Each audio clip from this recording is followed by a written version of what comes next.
This is Steve Hicks with Windermere Real Estate, and this is another short video, hopefully containing information that's relevant and useful for you to understand the real estate process, and things to do before you put your house on the market. Today's subject is oil tanks, which may sound fantastically interesting. Probably not, but I do think it's important for you to have some information about it. So here we go. If your house is heated with gas, you may or may not know whether or not you have an oil tank buried on your property. One way to find out, of course, is to call me, and I will give you names of several oil tank decommissioning companies that also do locates with a metal detector, so we can find out, first of all, if you have an oil tank on your property. If you don't, then for a cost of $125 usually, the oil tank locate company will write you a letter stating exactly that you don't have an oil tank on your property.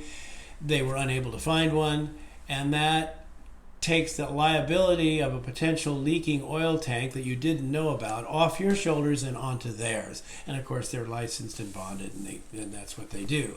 If you do have an oil tank as a result of this oil tank locate, I would highly recommend that you have it decommissioned, especially if you're going to go on the market in the next couple of 3 months.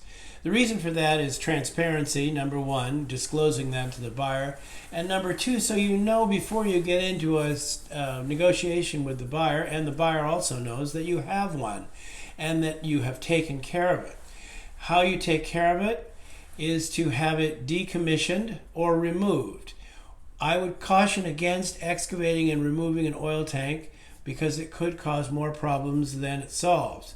One thing that it could do is disclose that there might be oil contamination around the outside of the house, around the outside of the tank in the dirt, and then you would have to disclose on that and also fix it, and the repair would be fairly expensive, several $1,000s. What most sellers do, and this is totally acceptable to buyers and to the fire marshal in the city of Seattle, who is tasked with the job of administrating oil tank permits, is to just do a decommissioning, which is a draining of the oil and water in the tank, a triple rinsing with some kind of cleaner like trisodium phosphate usually, filling it up with concrete slurry, which is exactly that, it's concrete, and then capping off the top, which was the old fill part, so it could no longer be used for anything. It becomes essentially an oval rock underneath your lot. It's not underneath your house, it's in your lot, probably very close to your house, because the oil man used to drag his hose from the truck and the fill port had to be fairly close to the street. That eliminates the liability that you may have if the tank, which is steel, corrodes over time and leaches oil and water underneath the ground downhill and ends up in your neighbor's basement. That's not what you want to be doing here. An oil tank decommissioning for a 300-gallon tank runs just under $1,000. Used to be cheaper until the city of Seattle decided that it had to be filled with concrete slurry, which doubled the price of it. It used to be, I don't know, something like $450, $500.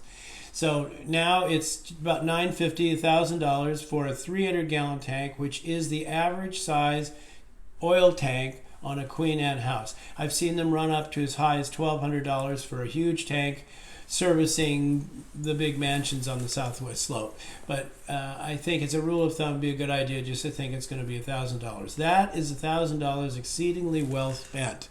It simplifies your process with putting your house on the market. It makes it easier to negotiate because it's taken out of the equation. You give the buyer documentation from the oil tank decommissioning people that it has been taken care of. Everybody's fine and warm and fuzzy. So that's really great. So those are the things that I would recommend. You can call me with any of these companies. I'll give you their names and phone numbers, and you can get your estimates and find out, first of all, if you even have an oil tank. Anyway, that's it from here. Thanks for listening. Take care.